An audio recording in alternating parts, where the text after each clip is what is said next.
কুৱেশ্যনটো চাওক কি কৈছে 8:10 ঘণ্টা কাটা আৰু মিনিটৰ কাটাই পৰস্পৰে কিমান ডিগ্ৰী কোণত হালি থাকিব এটো ঘড়ী সম্পৰ্কীয় অংক ৰিজনিংৰ চাওক কুৱেশ্যন কেনেকৈ কৰিম আমি সলভটো ইয়াৰ যেটো মেথড আছে মেথডটো হৈ গল কি কৰিব লাগে 30h - 11/2 মিনিট এটো মেথড আমি ইউজ কৰিলে আমি কি হৈছে গম পাই যাম ইয়াৰ কিমান ডিগ্ৰী কোণত হালি আছে হেতু আমি উত্তৰটো পাই যাম গতিকে 30 into h মানে ঘন্টা কিমান বাজি আছে 8 বাজি আছে minus 11/2 মিনিট কিমান হৈ আছে 10 মিনিট হৈ আছে নিশ্চয় বুজি পাইছে তাৰ পিছত আমি কি কৰিম 8 3 গুণ কিমান 24 এটো হ'ব 240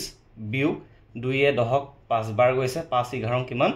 55 গতিকে আমাৰ কি থাকিব উত্তৰটোত আমাৰ উত্তৰটো থাকিব 185 ডিগ্ৰী হ'ব গতিকে 8:10 ঘণ্টা কাটা আৰু মিনিটৰ কাটাই পৰস্পৰে কিমান ডিগ্ৰী কোণত ঢালি থাকিব 185 ডিগ্ৰী কোণত ঢালি থাকিব আৰু আমাৰ অপচন কোনটোত আছে ডি অপচনটো কি হৈ আছে কাৰেক্ট হৈ আছে ইয়াত